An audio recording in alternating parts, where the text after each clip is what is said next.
भाई समाज हम जैसे लोगों से ही तो बनता है, तुम्हारे जैसे लोग, मेरे जैसे लोग। लेकिन ये सोसाइटी ये कैसे डिसाइड कर सकती है कि किसी आदमी को कैसा होना चाहिए? क्योंकि हम लोग अपनी पूरी जिंदगी अकेले नहीं बिता सकते। हमें जरूरत है लोगों की, रिश्तेदारों की, दोस्तों की, कलीग्स की।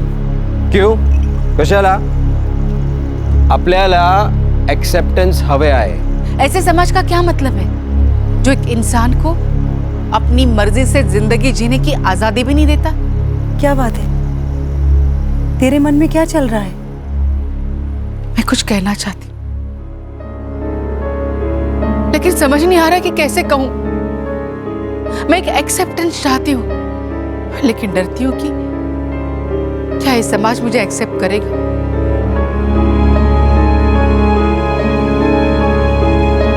शेक्सपियर ने कहा है, ये दुनिया एक रंगमंच है और हम सब आदमी औरतें केवल अभिनेता हैं। कहते हैं कि जिंदगी कुदरत का रचा एक नाटक है, ना कि किसी इंसान का बनाया कोई धोखा।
क्या बात है भाई? क्या हुआ? यार हमने ना एक कार को इस घाट से अभी नीचे गिरते हुए देखा है। हमारे पास फोन नहीं है, तो पुलिस को फोन कर देगा। भाई यार मदद कर दे, किसी की जान बच जाएगी।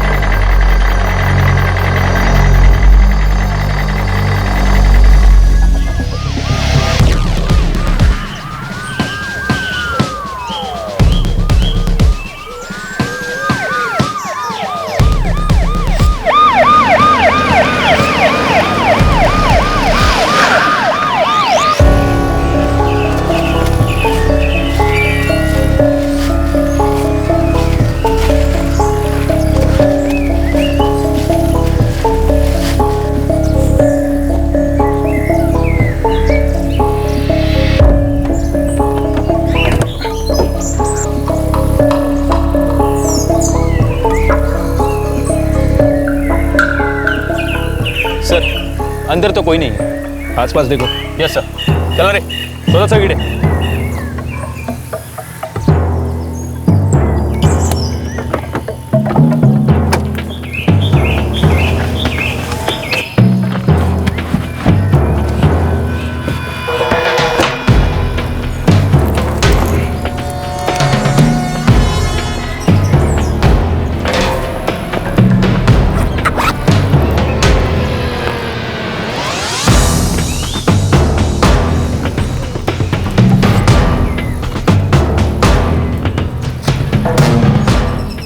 नंदिता करमरकर।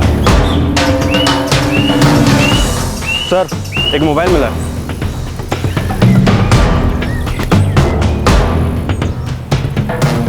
सिम कार्ड नहीं है।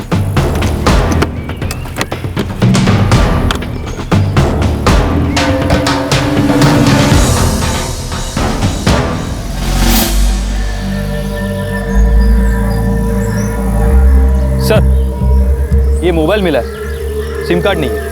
नंदिता करमरकर का पर्स है जिसमें ये विजिटिंग कार्ड मिला, किसी कावेरी का नंबर लिखा है।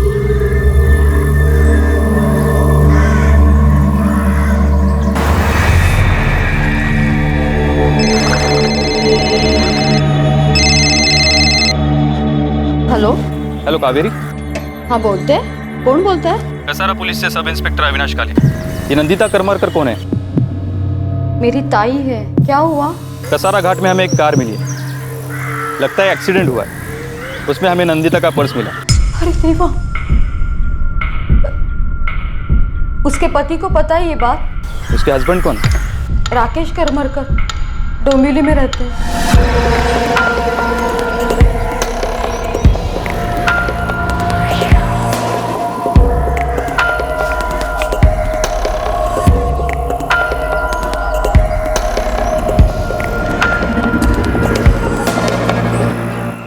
क्या? ये नहीं हो सकता। नंदिता नासिक जाने के लिए ट्रेन से निकली थी। वो सब कुछ मुझे नहीं पता। कसारा पुलिस का फोन आया था। ये कैसे हो सकता है? सब पूरा जंगल छान मारा, नंदिता का कोई नामो निशान नहीं है। गाड़ी में खून का एक भी दाग नहीं मिला। गाड़ी के पेपर्स भी गायब है। सर नंदिता के हस्बैंड का नंबर मिल गया है। एक काम करो, गाड़ी को कस्टडी में ले लो और नंदिता के हस्बैंड को कहो नंदिता का फोटो लेकर पुलिस स्टेशन आ जाए। Yes sir.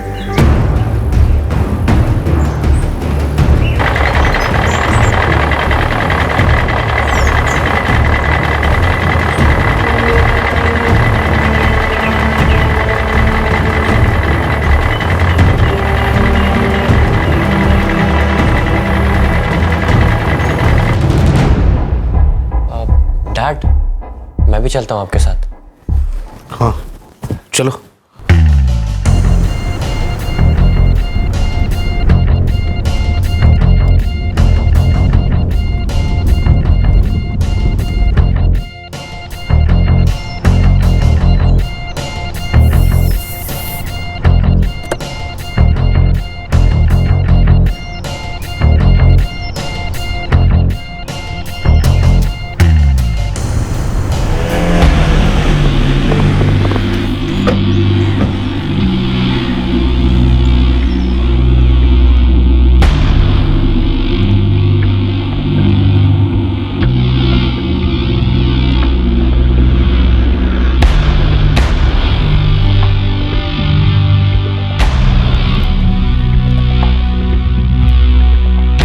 हाँ सर, ये मेरी वाइफ का ही फोन है।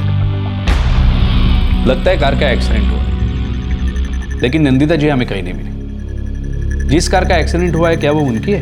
नहीं सर, हमारे पास तो सिर्फ एक ही कार है जिससे हम अभी यहाँ आए हैं। और नंदिता तो कल शाम को ट्रेन से नासिक के लिए निकली थी। नंदिता करमरकर, उम्र 44 साल, कद 5 फुट 6 इंच, एक्सीडेंट विक्टिम है, फोटो फैक्स कर दें।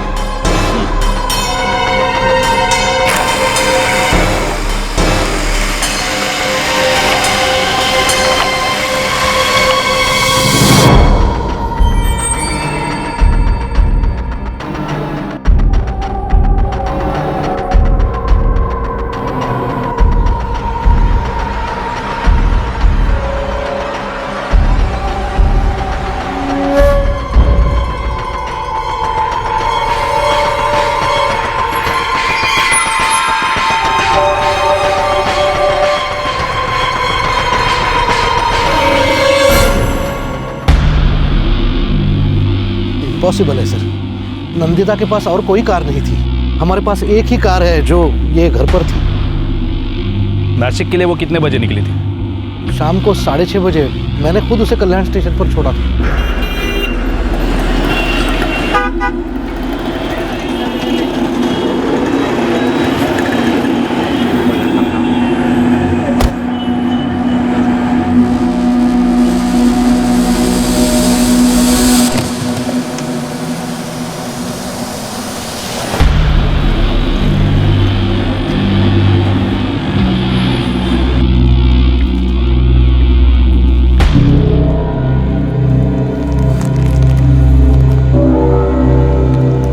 जी सर, ये नंदिता का ही पर्स है।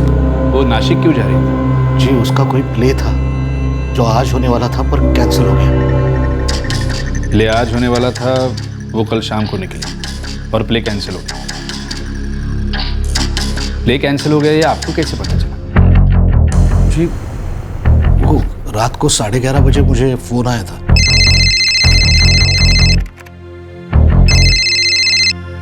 हेलो। राकेश जी। जी। राकेश जी, मैं परचूरे बोल रहा हूँ। वो जो नंदिता जी का प्ले होने वाला था ना, वो कैंसिल हो गया है। लेकिन वो तो पंचवटी एक्सप्रेस से नासिक के लिए निकल चुकी है, अब तक तो पहुंचने वाली होगी। ठीक है, मैं उनको रिसीव कर लूँगा और ये इन्फॉर्मेशन भी दे दूँगा। एक्चुअली मैं उनका फ़ोन ट्राई कर रहा था पर मिला ही नहीं। हाँ okay, thank you. Okay okay. वो पंचवटी एक्सप्रेस से निकली थी। मुझे तो सिर्फ इतना ही पता है, शायद उसका रिजर्वेशन था। सर, नासिक के आसपास के सभी अस्पताल चेक किए, कोई एक्सीडेंट विक्टिम नहीं आया। वो फोन आपको किस नंबर से आया था?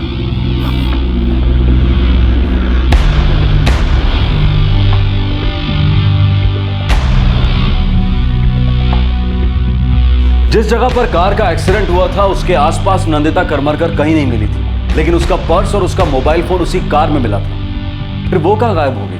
क्या इस सब के पीछे कुछ ऐसा भी था जो अभी तक नजर नहीं आया था?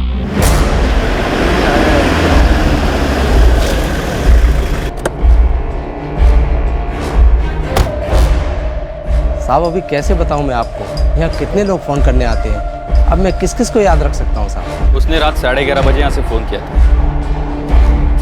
सब कुछ याद नहीं आ रहा साहब। सर ये हमारा बेटा है सचिन, मैं एक सॉफ्टवेयर कंसल्टेंट हूँ और घर से ही काम करता हूँ। मिस्टर करमरकर, आपकी बीवी गायब है, हो सकता है उन्हें किडनैप किया गया हो। ये नहीं हो सकता सर, उसकी किसी से कोई दुश्मनी नहीं थी। ये तो इन्वेस्टिगेशन के बाद ही पता चला, लेकिन ऊपर से ऐसा लग रहा है कि कहीं कोई गड़बड़ जरूर है। आप अभी एक मिसिंग कंप्लेंट फाइल कर दीजिए और ये कंप्लेंट आपको डोंबिवली पुलिस स्टेशन में करनी होगी, जहां उन्हें आखिरी बार देखा गया।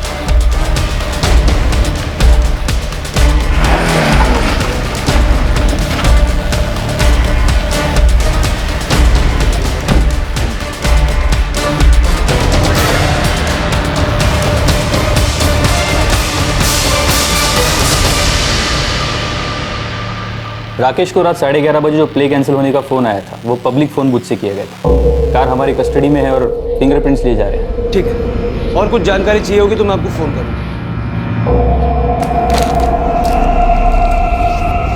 कहाँ परफॉर्म करने जा रही थी और कौन सा प्ले था? वो तो पता नहीं, वैसे वो रेगुलरली प्ले करने जाती है, मैं भी बहुत बिजी रहता हूँ। सचिन, उन्होंने तुम्हें कुछ बताया था? नहीं सर, मम्मा ने मुझे तो कुछ भी नहीं बोला। इनफैक्ट ये तो रूटीन था सर, ना उन्होंने मुझे कुछ बोला और ना ही मैंने उनसे कुछ पूछा। जब वो घर से निकली थी तब वो नॉर्मल ही थी ना? ऑफ कोर्स, आप क्या कहना चाहते हैं? यही कि वो गायब है। उन्हें ट्रेन से जाना था पर उनका सामान एक कार में मिला, जिसका शायद एक्सीडेंट हुआ है। उसके पहले सब कुछ नॉर्मल ही था ना? जी, सब कुछ नॉर्मल था।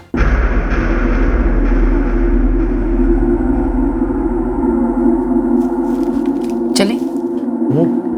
चलो।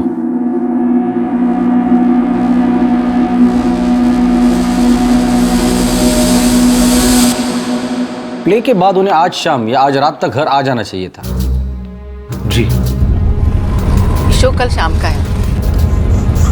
एक ही शो है? हाँ, एक ही शो है। अगर अच्छा रिस्पांस मिला तो और भी शो करेंगे। पंचवटी एक्सप्रेस। जी। ये ट्रेन कल्याण स्टेशन पे 7:12 पे पहुंचती है। जी, मैंने कोई 6:30 बजे उसे कल्याण स्टेशन के बाहर ड्रॉप किया था।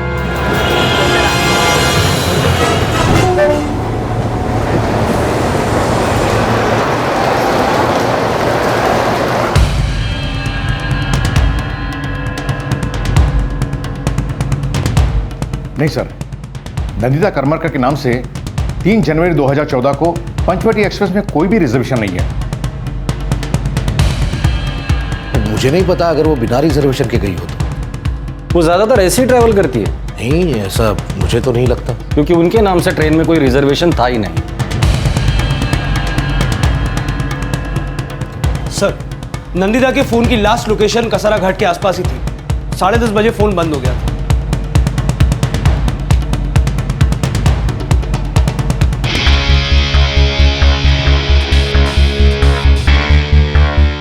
राकेश का कहना है कि उसने 6:30 बजे नंदिता को कल्याण स्टेशन ड्रॉप किया और रात को 10:30 बजे नंदिता की फोन की लोकेशन कसारा घाट के आसपास दिखाई दे रही है। सर, एक और अजीब बात है कि शाम को 6:35 से लेकर 9:35 तक, यानी 3 घंटे नंदिता का फोन बंद था। ये ऐसा तो नहीं कि ये एक्चुअल एक्सीडेंट है ही नहीं, प्लॉट मर्डर का ही है। एक काम करें, कसारा पुलिस को बोलो कि एक्सीडेंट स्पॉट को दोबारा से चेक करो। उसकी लाश वहीं कहीं गाड़ दी गई हो, किसी ऐसी जगह पे जो हम लोग मिस कर रहे हैं।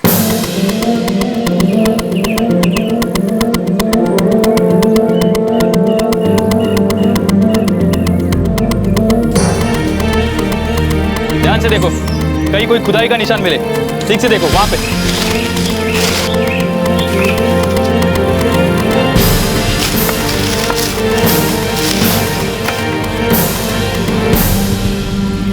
क्या इस सब के पीछे कुछ ऐसा भी था जो अभी तक नजर नहीं आया था?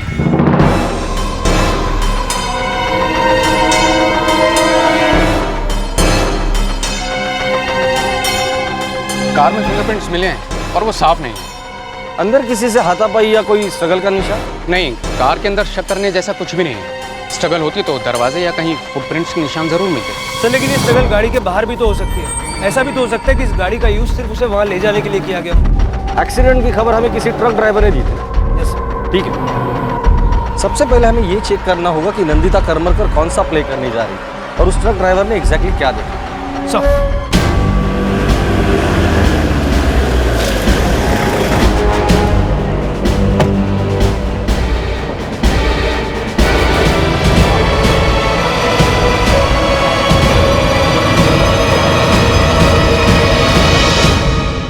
सर हम क्या बता सकते हैं, हम लोग तो खुद शॉक्ड हैं। नंदिता का नासिक में कोई प्ले का शो होने वाला था क्या?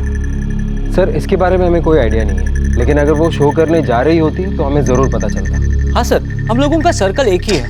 अगर किसी की भी परफॉर्मेंस होती है तो हमें ज़रूर पता चलता। ये ऐसा तो नहीं कि ऐसा कोई नाटक होने ही वाला नहीं था और ये नौटंकी किसी और ने रची हो।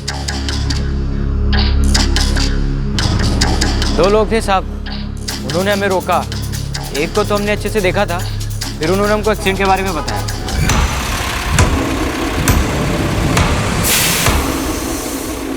नहीं साहब, रात का टाइम था इसलिए हम लोग ठीक से देख नहीं पाए उनको।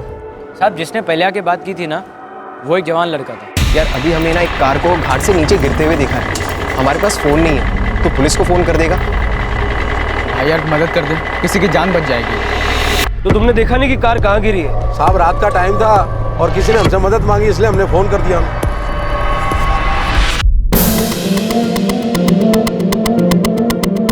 सर सभी थिएटर चेक कर लिए, सारे ग्रुप से बात कर ली, किसी को भी नहीं पता कि नंदिता करमरकर कौन सा प्ले करने जा रही है। मुझे शक है कि नंदिता नासिक में कोई प्ले करने जा भी रही थी या नहीं। वैसे शक करने वाली बहुत सी बात है और जो कुछ राकेश के हिसाब से हुआ उसमें भी मुझे गड़बड़ लगी। और हाँ सर, उस ट्रक ड्राइवर और क्लीनर से भी बात हो गई। उन 2 लड़कों ने एक्सीडेंट की इन्फॉर्मेशन दी थी, हालांकि मैं उन्हें ठीक से देख नहीं पाया। गाँवकर, इसके पीछे मुझे बहुत बड़ी साजिश लगती है। ये एक्सीडेंट होना, औरत का गायब हो जाना, कोई तो है जिसने ये सारा गेम प्लान किया।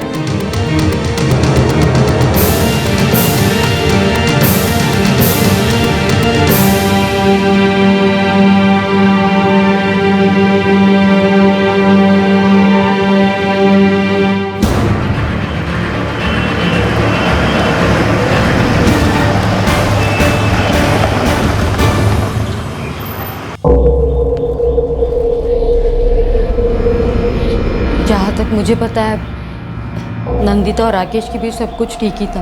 देखिए एक बात का हमें लगभग पक्का यकीन है कि वो प्ले के लिए तो नहीं गई थी। नंदिता की पहली शादी काफ़ी जल्दी हुई थी, लेकिन टूट भी जल्दी गई थी। मतलब राकेश उसका दूसरा हस्बैंड? जी। नंदिता को उसकी पहली शादी से एक बेटी भी हुई, आरती। फिलहाल आरती कहाँ है? वो अलीबाग में रहती है। उसने नंदिता की मर्जी के खिलाफ शादी की थी। वैसे राकेश और नंदिता की भी लव मैरिज थी, उनको एक बेटा भी है 20 साल का, सचिन।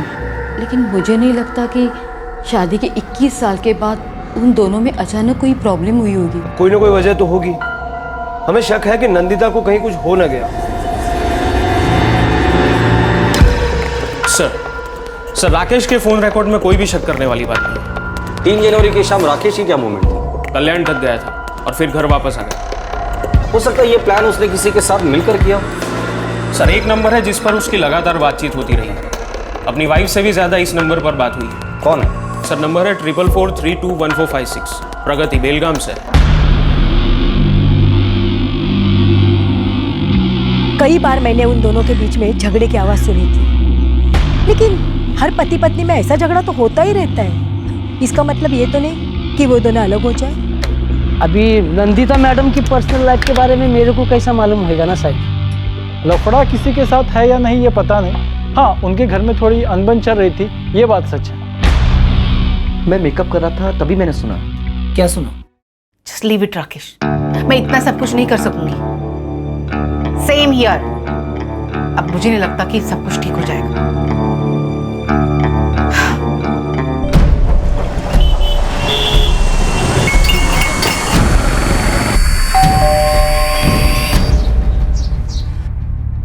आरती जी जी, दरअसल मैंने आई की मर्जी के खिलाफ शादी की थी।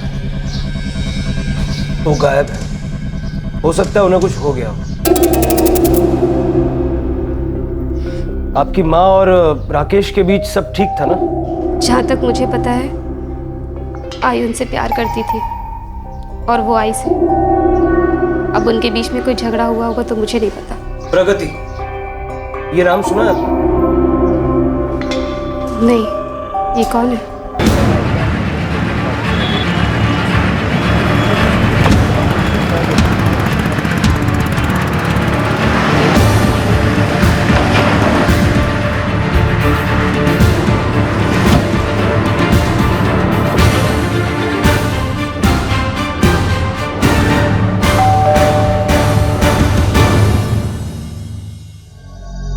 प्रगति जी, मैं राकेश की अच्छी दोस्त हूँ। सिर्फ अच्छी दोस्त है या उससे कुछ ज्यादा? हमने पूरे कॉल रिकॉर्ड्स चेक किए। पिछले 1.5 साल से आप राकेश के लगातार टच में। आप राकेश को कैसे पहचानती हैं? जी, हम एक सोशल नेटवर्किंग साइट पे मिले थे और हम अच्छे दोस्त बन गए। एक्चुअली हम दोनों एक दूसरे को पसंद करते हैं। सीधा साधा सवाल पूछ रहा हूं, क्या आपका और राकेश का अफेयर चल रहा है? क्या?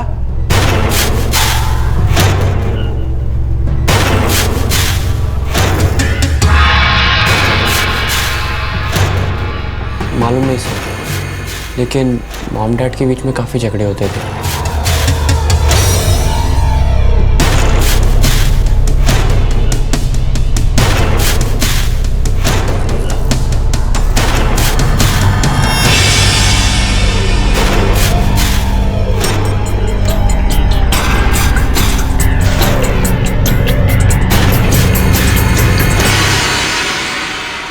लेकिन सर, इसका मम्मा के गायब होने से कुछ लेना देना नहीं हो सकता। 5 दिन हो गए तुम्हारी मम्मी की कोई खबर नहीं है।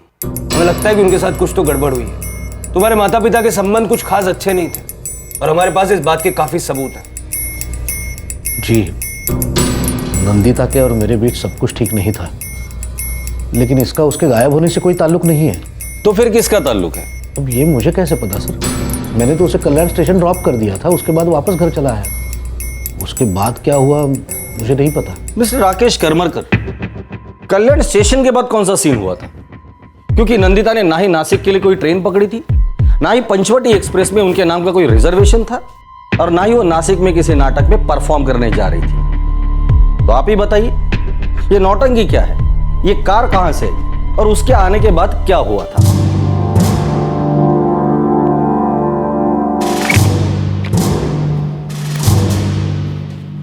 MHX14567 इस कार के पेपर्स मिल गए हैं।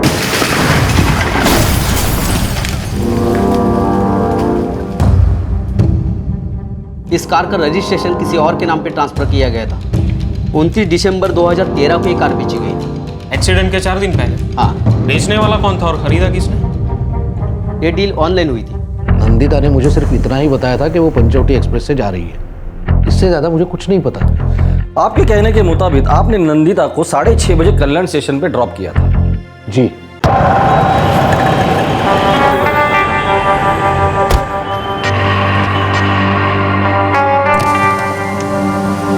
6:35 से लेकर 9:35 तक फोन स्विच ऑफ था और फिर ऑन किया गया। तब लोकेशन थी मुंबई नासिक हाईवे।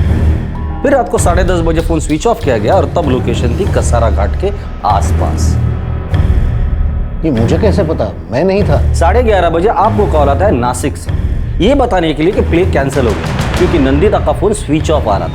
हाँ, मुझे फोन आया था। कमाल की बात है, पंचवटी एक्सप्रेस 7:12 को कल्याण स्टेशन से निकलकर रात 9:30 बजे नासिक पहुंच जाती है। आपको 11:30 बजे कॉल आया था ये बताने के लिए कि नंदिता का फोन स्विच ऑफ है, जबकि ट्रेन शेड्यूल के हिसाब से नंदिता को 9:30 बजे नासिक पहुंच जाना चाहिए। पहुंचने के शेड्यूल टाइम के लगभग 2 घंटे के बाद आपको कॉल आया था। आपको अजीब नहीं लगा? चिंता नहीं हुई नंदिता की? नहीं, वैसे मेरे दिमाग में ये बात आई ही नहीं। मैं काम कर रहा था उस वक्त। करमरकर जी, आपको जो कॉल आया था वो ये बताने के लिए आया था कि प्ले कैंसिल हो गया, या फिर ये बताने के लिए आया था कि नंदिता को रास्ते से हटा दिया गया है? क्या?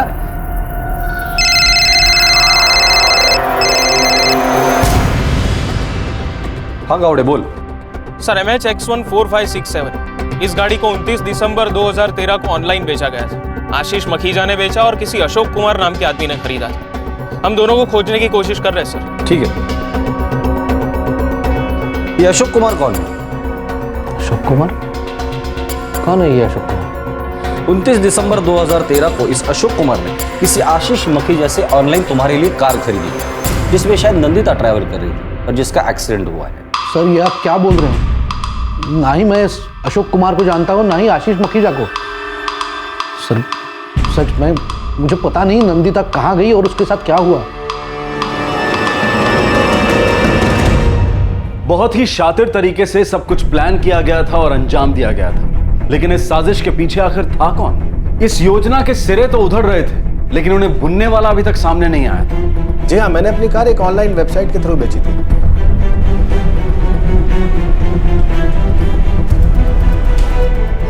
मिस्टर आशीष मखीजा, ये अशोक कुमार कौन है?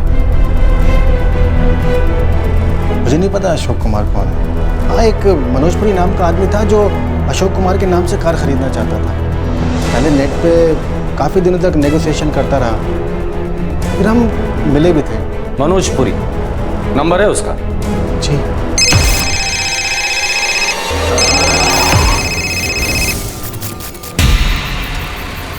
क्या बात है भाई?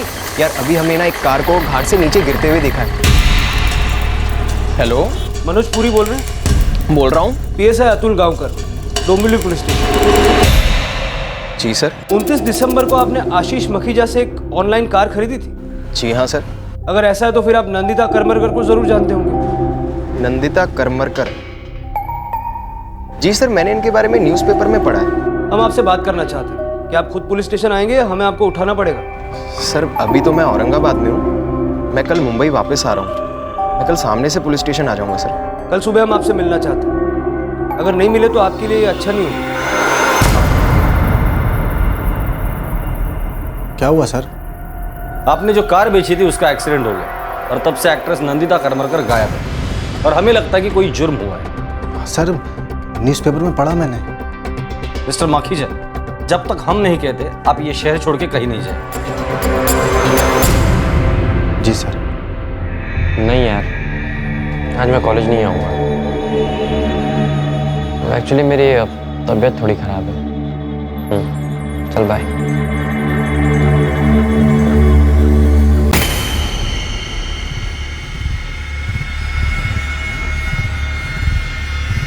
सचिन, मैं जानता हूं कि अभी हम एक मुश्किल दौर से गुजर रहे हैं, लेकिन प्लीज ऐसा मत सोचना कि जो भी हो रहा है उसका मेरे और तुम्हारे मम्मा के बीच आई प्रॉब्लम से कोई ताल्लुक है। डैड, मैं समझता हूँ और मैं ये भी जानता हूँ कि आप उस दिन मम्मी को कल्याण स्टेशन छोड़ने गए थे, लेकिन ये समझ में नहीं आ रहा है कि अगर उस दिन मम्मी का कोई प्ले ही नहीं था तो फिर मम्मी ने झूठ क्यों बोला?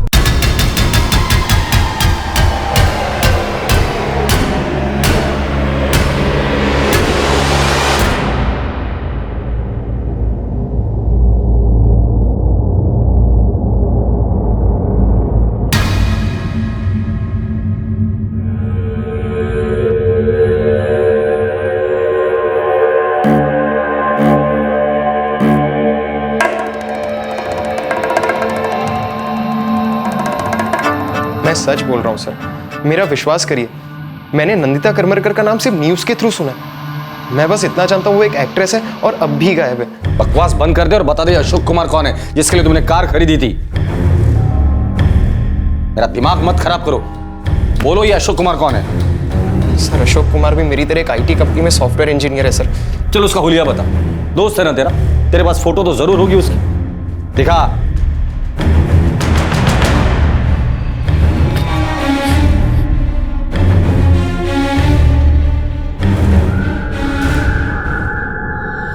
राकेश जी, मैं परचूरे बोल रहा हूँ। वो जो नंदिता जी का प्ले होने वाला था ना, वो कैंसिल हो गया है। कौन है अशोक कुमार? इसके लिए तुमने कार क्यों खरीदी? नंदिता करमरकर के साथ क्या हुआ, सब कुछ बता दे। देख मनोज, हम लोग जानते हैं कि तुम और अशोक किसी के लिए काम कर रहे हो। कौन है?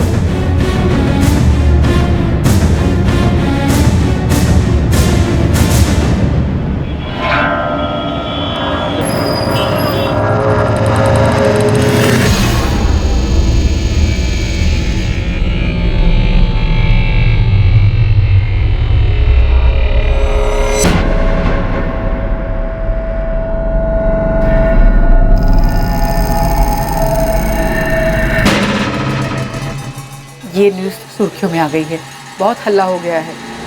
ठीक है।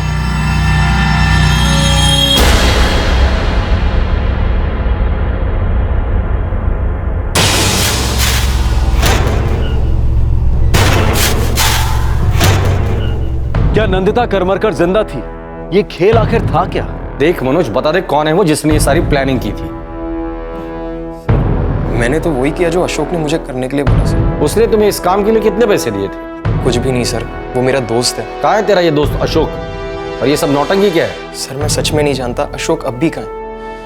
बस हम लोग आखिरी बार 3 जनवरी की रात को साथ में थे। उसके बाद से मैं उसके टच में नहीं हूँ, और उसके बाद से ही उसका फोन भी स्विच ऑफ आ रहा है सर।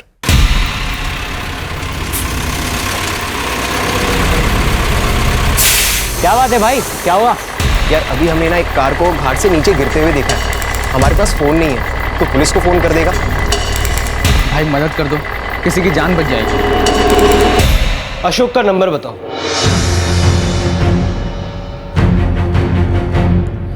सर 444-352-126। तुम लोगों ने इस जुर्म को अंजाम देने के लिए कार खरीदी थी ना? तुम दोनों नंदिता करमरकर को कैसे जानते हो? क्या राकेश करमरकर ही सबका मास्टरमाइंड है? जी ये सब जल्दी बता। सर ये कुछ 1 साल पहले की बात है।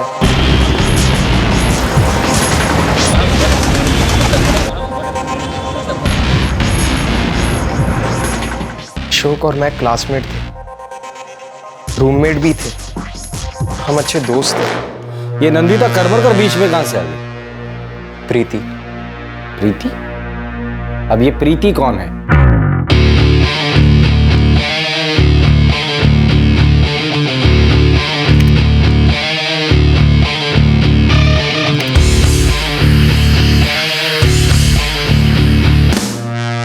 अशोक प्रीति से एक सोशल नेटवर्किंग साइट पे मिला था। उसे प्रीति से प्यार होने लगा था। वो मुंबई से है। और तुझे उससे चैट करके प्यार हो गया? बहुत इंटरेस्टिंग बातें करती है यार।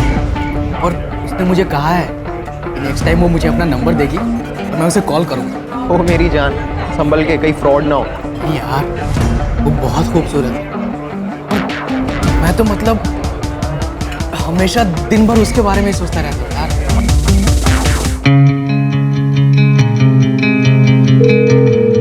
हेलो। हाय प्रीति। हाय अशोक। तुम्हारी आवाज़ सुनकर बहुत अच्छा लग रहा है।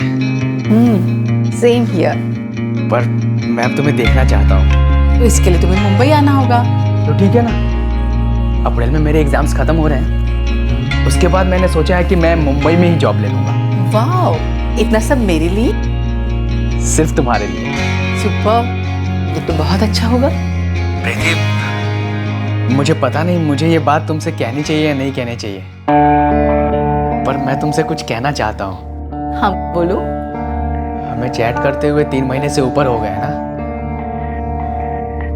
आई थिंक मैं तुमसे कहना चाहता हूँ कि आई मीन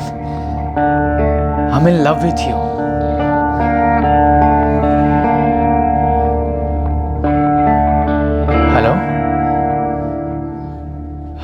प्रीति देखो, फोन मत रखना। हेलो। नहीं, मैं सुन रही हूँ। आई होप कि मेरी ये सब बातें सुनकर तुम्हें बुरा नहीं लगा होगा। नहीं, ऐसा कुछ नहीं है। और ये प्रीति नंदिता की रिश्तेदार है। नहीं सर, हमारी पढ़ाई खत्म होते ही हमें मुंबई में जॉब मिल गई थी। तब तक अशोक और प्रीति एक दूसरे के प्यार में थे। रोजाना एक दूसरे से बात किया करते थे और पहली बार एक दूसरे से मिलने भी वाले थे।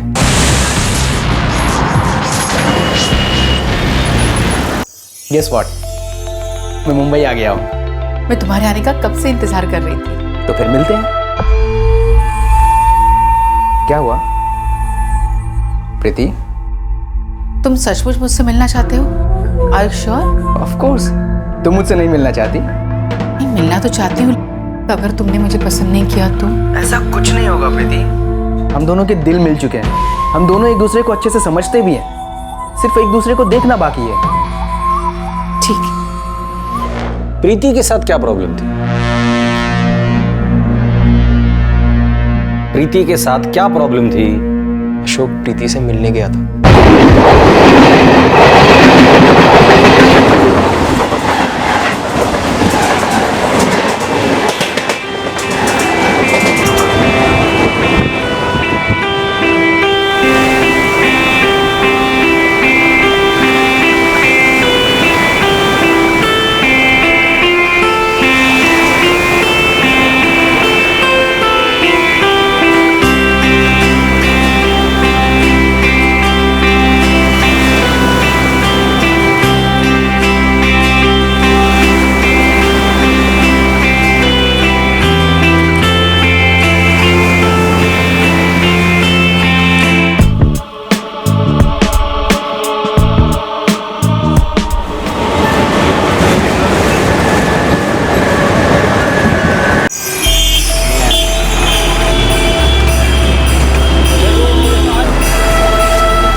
प्रीति, मैं पहुंच गया हूं। तुम कहाँ हो?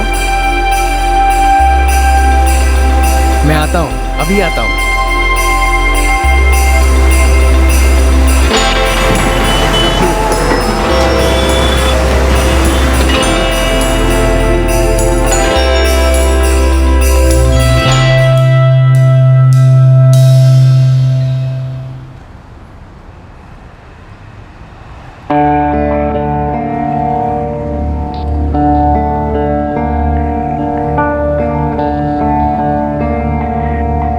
हाय अशोक।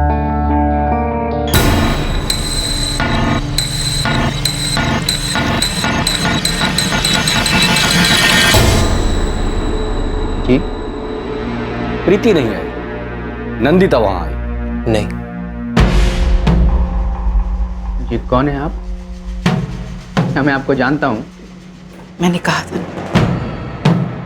हो सकता है मुझसे मिलने के बाद तुम मुझे पसंद नहीं करो। हेलो। हाय प्रीति। हाय अशोक। तुम्हारी आवाज सुनकर बहुत अच्छा लग रहा है। Same here. मैं अब तुम्हें देखना चाहता हूँ। तो इसके लिए तुम्हें मुंबई आना होगा। मैं मुंबई आ गया हूँ। मैं तुम्हारे आने का कब से इंतजार कर रही थी। तो फिर मिलते हैं। तुम सचमुच मुझसे मिलना चाहते हो? Of course. तुम मुझसे नहीं मिलना चाहती? नहीं, मिलना तो चाहती हूँ, लेकिन मिलने के बाद तुमने मुझे पसंद नहीं किया तो? प्रीति कोई थी ही नहीं। नंदिता करमर करी प्रीति बनने का नाटक कर रही थी। मैंने कहा था ना, मुझसे मिलने के बाद तुम खुश नहीं होंगे। लेकिन क्यों किया आपने ऐसा? क्यों मुझे ऐसे धोखा दिया? I am really sorry. तुम्हें धोखा देने का मेरा कोई इरादा नहीं था। लेकिन धोखा दिया आपने। तुमने तो कहा था कि हमारे दिल और दिमाग दोनों मिल चुके हैं। हाँ, कहा था, लेकिन वो किसी और के लिए था। वो लड़की जिसे मैंने इमेजिन किया था वो कोई और थी, आप नहीं थी।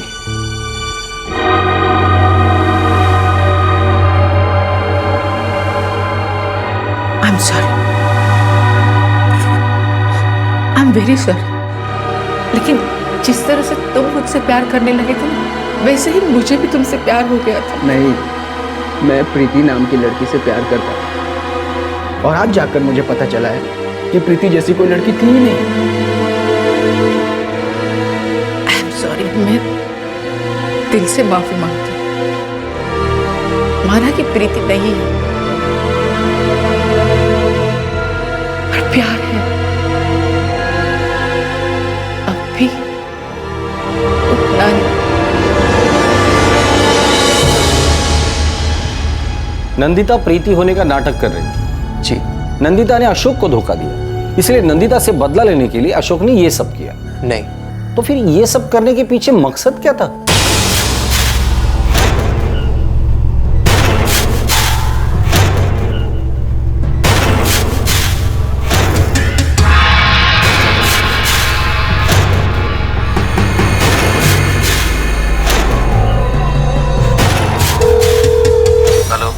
तुमने ये मिसिंग कंप्लेंट क्यों दर्ज करा दी? नंदिता, बोलो, तुमने ये मिसिंग कंप्लेंट क्यों फाइल करा दी? तुम्हें क्या लगता है मुझे और क्या करना चाहिए था? तुम्हें कुछ नहीं करना था, वहां से चुपचाप निकल जाते। पुलिस मेरे पीछे हाथ धो के पड़ी थी। राकेश, तुमने सब कुछ बर्बाद कर दिया। मैंने नहीं, तुमने खुद किया है।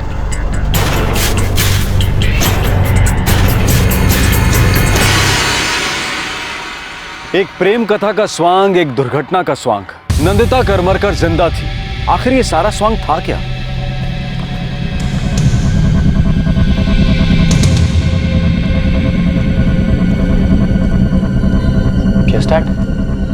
क्या हुआ? सचिन, मैं तुम्हें कुछ बताना चाहता था। कहिए। तो अशोक ने नंदिता को मारा और एक दोस्त होने के नाते तुमने उसका साथ दिया। सर, नंदिता को ना अशोक ने मारा और ना ही मैंने। तो फिर किसने मारा? सर, नंदिता को किसी ने नहीं मारा। क्या बकवास कर रहे हो? अगर नंदिता को किसी ने मारा नहीं तो फिर वो है कहाँ? सर, वो मुझे नहीं पता। मतलब वो जिंदा है?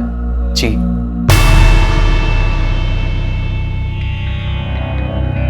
देख, मैंने तुझे पहले ही बोला था कि नेट पे बहुत फ्रॉड होते हैं, लेकिन तू अंधा हो गया था। मैंने सोचा भी नहीं था यार, कोई मेरे साथ ऐसा भी कर सकता है। देख, तूने देख लिया ना, तूने समझ लिया ना। अब सब कुछ सोचना छोड़ दे भाई, अपने काम पे ध्यान लगा। हमें अभी नई नई जॉब मिली है, उस पे कॉन्सेंट्रेट करते हैं यार, चल। लेकिन अशोक इस सबसे बाहर नहीं निकल पा रहा था। 6 महीने से वो प्रीति नाम की लड़की से बात कर रहा था। वो उससे प्यार करने लगा था। प्रीति एक यंग लड़की थी, लेकिन जब अशोक प्रीति से मिला तो उसे पता चला कि असलियत कुछ और ही थी। अशोक, मैं जानती हूँ ये तुम्हारे लिए बहुत मुश्किल हो, लेकिन जब तुम मुझे भूल जाओगे तो सब ठीक हो जाएगा। नहीं हो रहा ना, इतना आसान नहीं है ये सब कुछ।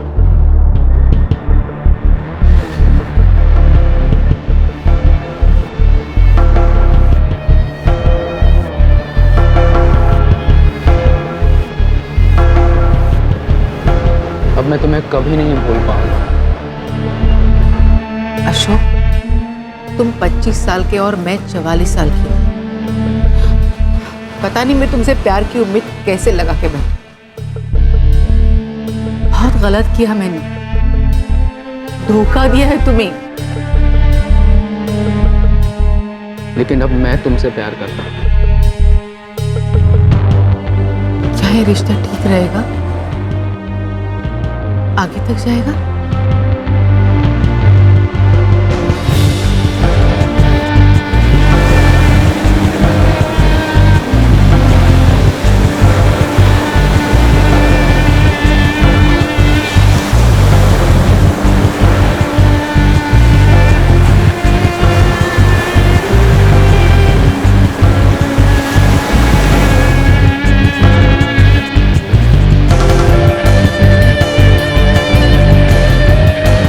शादीशुदा हूं। मेरा एक बेटा है जो कि तुमसे कुछ ही साल छोटा है।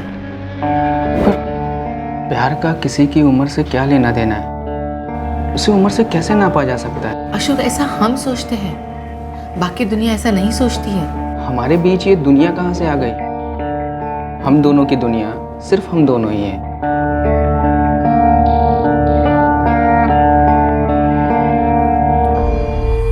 तू फिर उससे मिलने जा रहा है?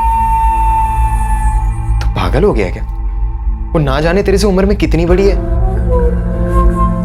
भाई जब वो मेरा हाथ थामती है ना, जब वो मेरे करीब आती है, जब वो मुझे प्यार से छूती है ना, तब उसकी उम्र का एहसास नहीं होता, सिर्फ उसके प्यार का एहसास होता है।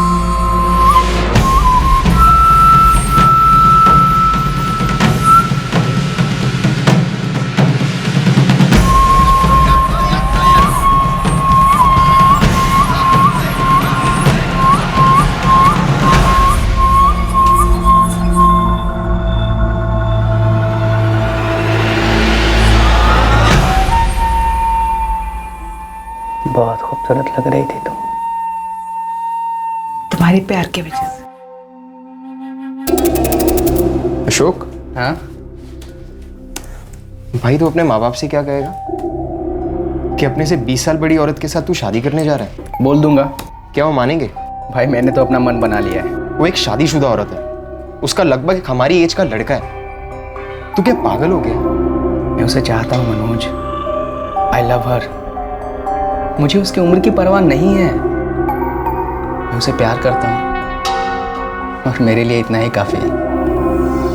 अशोक सोशल नेटवर्किंग साइट पर जिस लड़की से मिला था, जिससे उससे प्यार हुआ था, ये जानने के बावजूद कि असलियत में वो नंदिता करमरकर है, उसने उसे एक्सेप्ट कर लिया। जी।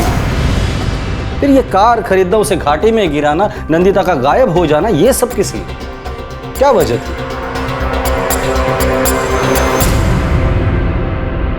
कहानी सामने आ चुकी थी, लेकिन साजिश पर से पर्दा उठना भी बाकी था।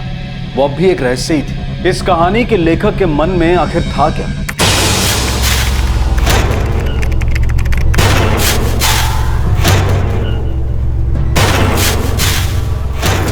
अशोक, मैंने एक कार ढूंढी है जो इतनी महंगी नहीं है, अपने बजट में आ गई। सही है, कॉल कर ले सर, डील कर ले। कर लो। शो कल शाम का है।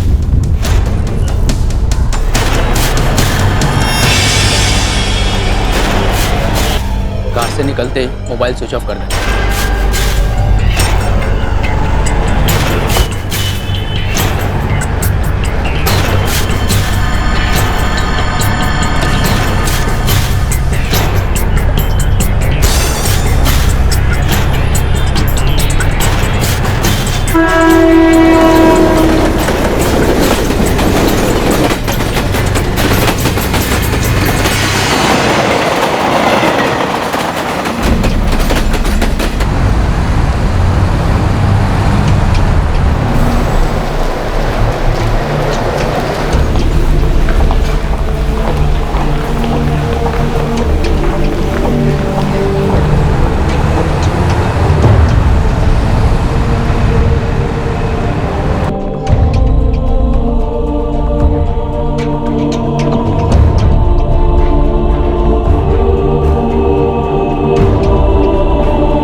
सुपरफास्ट एक्सप्रेस अगले 20 मिनट में निकल जाएगी।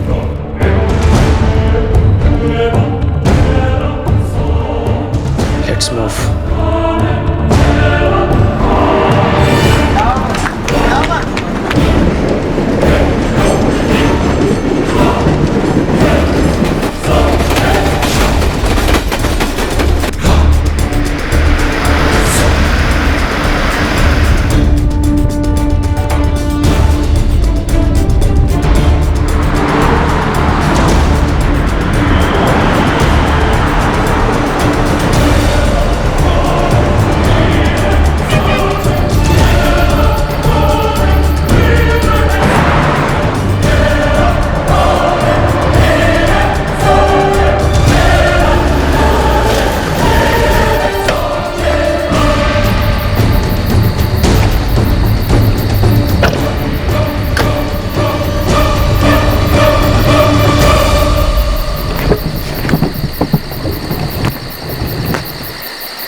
चल चल चल चल चल चल चल। सब कुछ प्लान किया गया था। हर चीज इस नाटक को अंजाम देने के लिए रची गई थी। नंदिता नासिक चली गई थी। जी सर।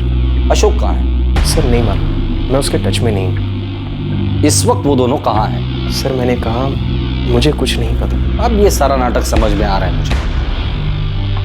ये नहीं समझ में आ रहा है कि इसकी जरूरत क्या थी। सर मुझे नहीं मालूम। अशोक मेरा दोस्त था, नंदिता के प्यार में था। उसने मुझसे कहा तो मैंने कर दिया। मैंने उससे पूछा था क्यों। सर, अशोक की कॉल रिकॉर्ड्स आ गए। उसकी लास्ट लोकेशन 4 जनवरी की सुबह को नासिक में था। उसके बाद से उसका फोन बंद है। काम करो, नंदिता के नाम का रेड अलर्ट जारी करो। कब तक छिपी रहेगी? ये नौटंकी क्या है, इसका पर्दाफाश होना बहुत जरूरी है। सर, इस नाटक का आखिरी अंक आ गया था, लेकिन ये क्यों किया गया था इस पर से पर्दा उठना अभी बाकी था।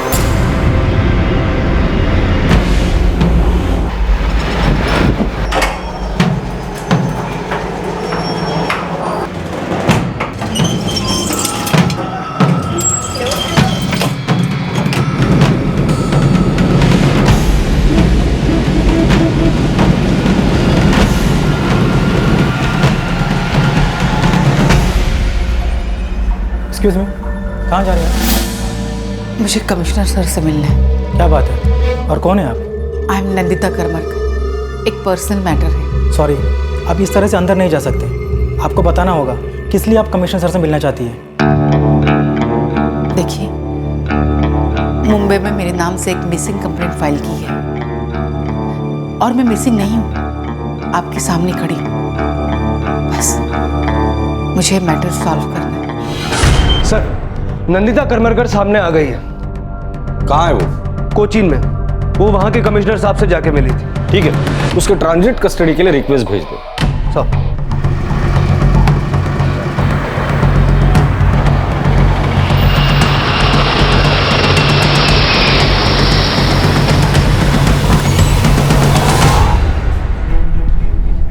वेलकम नंदिता जी, हम आपका ही इंतजार कर रहे थे। बैठिए।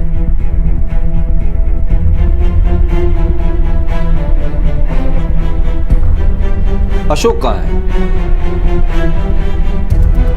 ये सारा कसूर मेरा है। इस सब में अशोक और तुम्हारा बराबर का हाथ है। कहाँ है वो? हम ये सब नहीं करना चाहते थे। हमें नहीं पता था कि बात इतनी आगे बढ़ जाएगी। लेकिन बात आगे बढ़ चुकी है।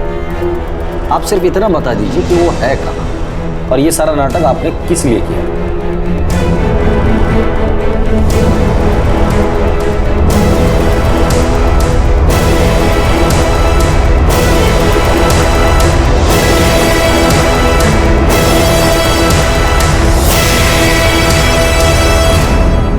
राकेश मुझसे तंग आ गए थे और शायद मैं भी उनसे तंग आ गई थी। हमारी शादीशुदा जिंदगी का कोई मतलब नहीं रह गया था। हमें एक दूसरे से कोई लेना देना नहीं था। उन्हें शायद कोई और मिल गई थी। उन्होंने ऐसा मुझे कभी बताया नहीं, लेकिन मैंने महसूस किया और मुझे भी कोई मिल गया था। अशोक है कहाँ वो? ये सही नहीं था।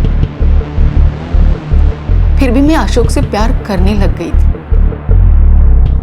और मेरी सच्चाई जानने के बाद भी वो मुझसे प्यार कर रहा था। ये मुश्किल था, बहुत ही मुश्किल था। लेकिन हमें एक दूसरे से प्यार हो गया। अशोक मुझसे बहुत छोटा है, लेकिन प्यार उम्र देखकर नहीं होता है। नंदिता जी, ये सब नाटक करने की क्या जरूरत थी? अपने पति से तलाक ले लेती थी। वैसे भी तुम दोनों के संबंध ठीक नहीं थे। प्रॉब्लम वो नहीं थी। प्रॉब्लम ये थी कि मैं अपने बेटे को क्या मुंह दिखाऊं। वो अशोक से कुछ ही साल छोटा है। फिर मैं उसे कैसे उम्मीद करती कि वो हमारे इस रिश्ते को समझे, हमारे प्यार को एक्सेप्ट करे। इसलिए मैं अपनी इस पहचान को मिटाकर एक नई पहचान के साथ अशोक के साथ अपनी जिंदगी बिताना चाहती थी। मैं दुनिया का सामना करूंगी, लेकिन वो क्यों करे? दुनिया मुझे गाली दे, कुछ भी कहे, मैं बर्दाश्त कर लूंगी, लेकिन वो क्यों बर्दाश्त करे? दुनिया मुझे कुछ भी कहे, मुझे उसकी परवाह नहीं, लेकिन मेरी वजह से मेरे बेटे को कोई कुछ कहे, ये मैं बर्दाश्त नहीं कर सकती। पर क्या तुम मेरे बिना जी सकोगी? बिल्कुल भी नहीं। मैं अपनी जिंदगी तुम्हारे साथ ही जीना चाहती हूँ, लेकिन मैं ये भी चाहती हूँ कि मेरा बेटा भी अपनी जिंदगी जी, हम दोनों ही खुश रहे। लेकिन कैसे? और ये तभी हो सकता था जब दुनिया को लगे कि मैं मर चुकी हूं।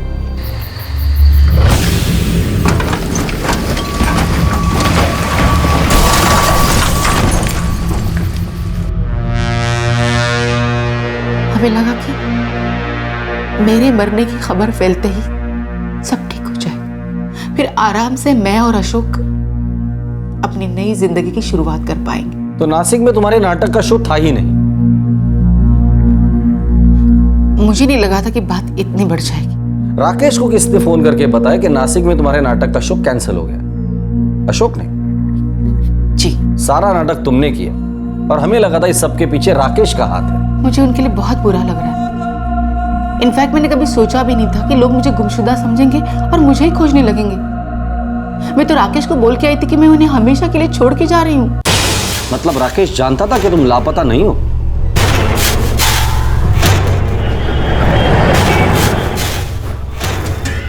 बाय। बाय। राकेश में जा रही हूँ। हाँ जानता हूँ, तुम्हारे ट्रेन का टाइम हो रहा है। नहीं राकेश, मैं हमेशा के लिए जा रही हूँ। देखो अब ये नाटक हम बंद कर देते। लेट्स फेस इट, हमारी शादी में अब कुछ भी नहीं बचा है, सब कुछ खत्म हो चुका है। तो क्यों ना हम एक दूसरे को आजाद कर दें, ताकि हम अपनी जिंदगी अपने तरीके से जी सकें। अब मैं वापस कभी भी नहीं आऊँ। मेरा जो कुछ भी है मैं आपके लिए और सचिन के लिए छोड़ के जा रही हूँ। आई नो उसके लिए ये सब समझना इतना आसान नहीं, बहुत ही मुश्किल, पर आप उसे समझा दीजिए और प्लीज उसे अच्छी तरह से संभालिए और शायद सब कुछ ठीक कर दे।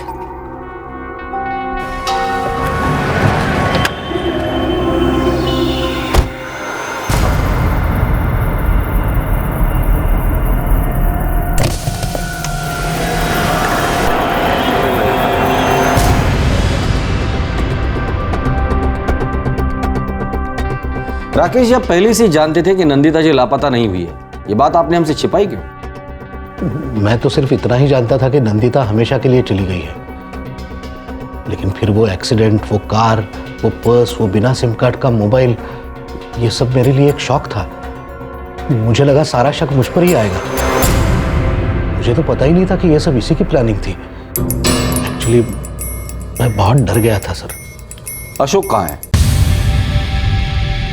इस सब के लिए वो जिम्मेदार नहीं है। हम लोग अशोक को ऐसे ही ढूंढ लेंगे, भला इसी में होगी कि वो अपने आप को सरेंडर कर दे।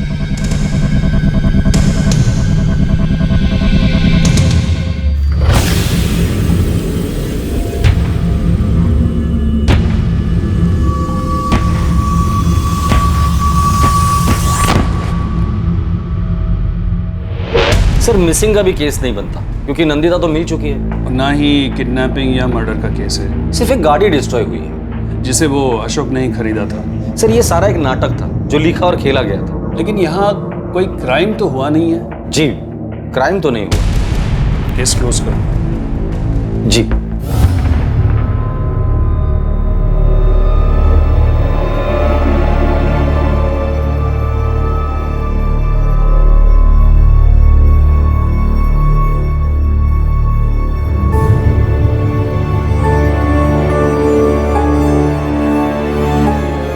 सचिन, मैं समझ रहा हूँ कि ये सब समझना हमारे लिए इतना आसान नहीं है।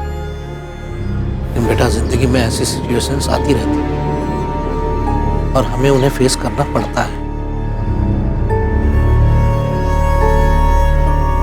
तुम्हारी मम्मा ने तुम्हारे डैड के अलावा किसी और से प्यार करके कोई गलत काम नहीं किया। माना कि वो उससे उम्र में छोटा है, तो प्यार कभी उम्र देखकर नहीं होता। बेटा, हम एक दूसरे को खुश रखने की बहुत कोशिश करते हैं, लेकिन अगर हम खुद ही खुश ना रहे तो दूसरे को खुश कैसे रख पाएंगे?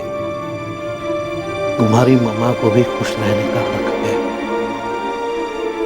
वही हक मुझे भी है, तुम्हें भी है, हम सबको है।